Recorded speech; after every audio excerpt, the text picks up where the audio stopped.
രോഹിത് വെമുലയുടെ മരണം ഉണ്ടാകുമ്പോൾ ഒരു പതിറ്റാണ്ടിനും മുമ്പാണ്. അത് ഹൈദരാബാദിലാണ്. ഇങ്ങനെയുള്ള സംഭവങ്ങൾ ഉത്തരേന്ത്യയിൽ നടക്കും, ഡൽഹിയിൽ നടക്കും, അതല്ലെങ്കിൽ ആന്ധ്രാപ്രദേശിൽ നടക്കും. പക്ഷെ കേരളത്തിൽ ഇത് നടക്കും എന്ന് നമ്മളാരും കരുതുന്നില്ല. കാരണം ഇവിടെ നമ്മൾ വിചാരിക്കുന്നത് പ്രബുദ്ധമായൊരു നാടാണ്. ഇവിടുത്തെ വിദ്യാർത്ഥി അധ്യാപക ബന്ധം, ക്യാമ്പസുകൾ, വളരെ സജീവമായിട്ടുള്ള അവകാശബോധമുള്ള വിദ്യാർത്ഥികളുള്ള സമൂഹം.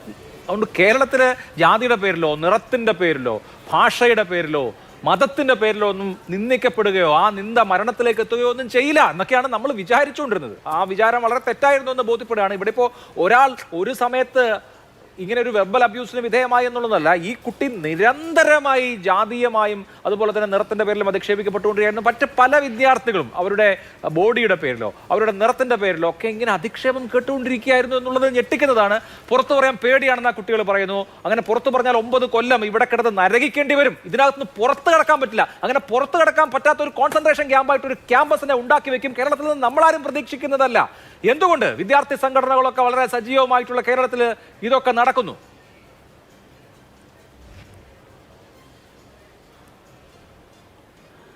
ഞാൻ പറയുന്നത് കേൾക്കാമോ? കേൾക്കാം.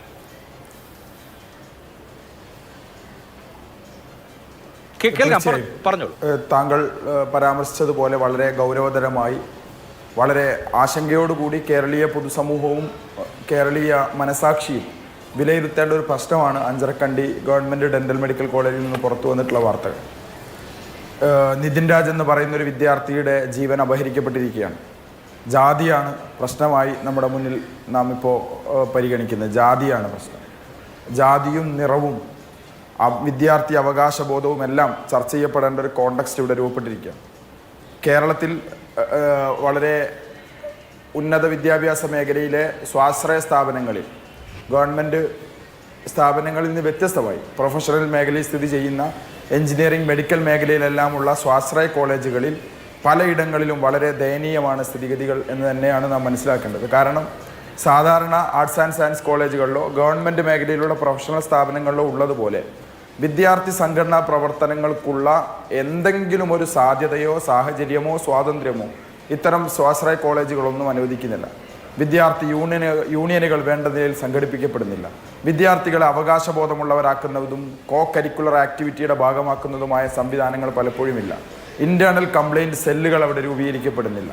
ഇത്തരം സ്വാശ്രയ മാനേജ്മെൻറ്റ് വിദ്യാഭ്യാസ സ്ഥാപനങ്ങളിലെ മാനേജ്മെൻറ്റ് പ്രതിനിധികളും അധ്യാപകരും വളരെ ധിക്കാരപൂർവമായി, ഏകപക്ഷീയമായി വിദ്യാർത്ഥികളെ ഇൻറ്റേർണലിൻ്റെ പേര് പറഞ്ഞ്, അറ്റൻഡൻസിൻ്റെ പേര് പറഞ്ഞ് അധിക്ഷേപിക്കുകയും പരിഹസിക്കുകയും ഭീഷണിപ്പെടുത്തുകയും ഭയപ്പെടുത്തി കോൺസെൻട്രേഷൻ ക്യാമ്പുകൾ എന്നുള്ള നിലയിൽ ഇത്തരം ക്യാമ്പസുകളെ കൊണ്ടുപോവുകയും ചെയ്യുന്നു എന്നുള്ളത് വലിയ ദയനീയമായൊരവസ്ഥയായി നമ്മുടെ മുന്നിൽ നിൽക്കുകയാണ്.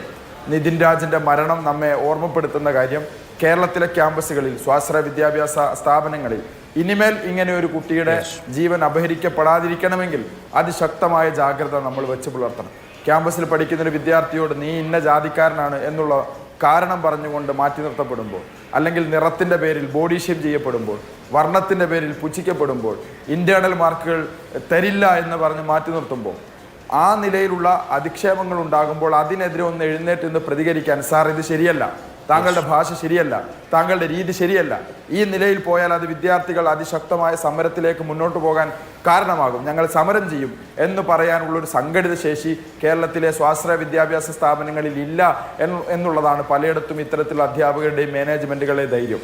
ഇതിൽ നിന്ന് വ്യത്യസ്തമായ ഒരു പുതിയ ഉണർവ് കേരളത്തിലെ സ്വാശ്രയ വിദ്യാഭ്യാസ സ്ഥാപനങ്ങൾ ഉണ്ടാവുകയും വിദ്യാർത്ഥി സംഘടനാ സ്വാതന്ത്ര്യം അനുവദിക്കപ്പെടുകയും വേണം എന്നുള്ളതാണ് ഞങ്ങളുടെ ആവശ്യം.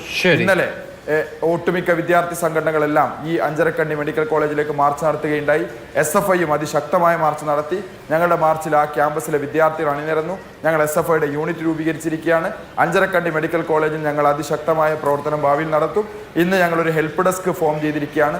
14 ജില്ലകളിലും മെഡിക്കോസ്, ടെക്നോസ്, ലോക്കോസ് ഉൾപ്പെടെയുള്ള മേഖലകളിലും പ്രത്യേകം ഹെൽപ്പ് ഡെസ്ക് നമ്പറുകൾ വെച്ച് വിദ്യാർത്ഥികൾ നേരിടുന്ന ഇത്തരം പ്രശ്നങ്ങളെല്ലാം ശ്രദ്ധയിൽപ്പെടുത്തിയാൽ ശക്തമായി ഞങ്ങൾ ഇടപെടുമെന്ന് SFI വിദ്യാർത്ഥി സംഘടനകളും ഇടപെടേണ്ട വിഷയമാണ്.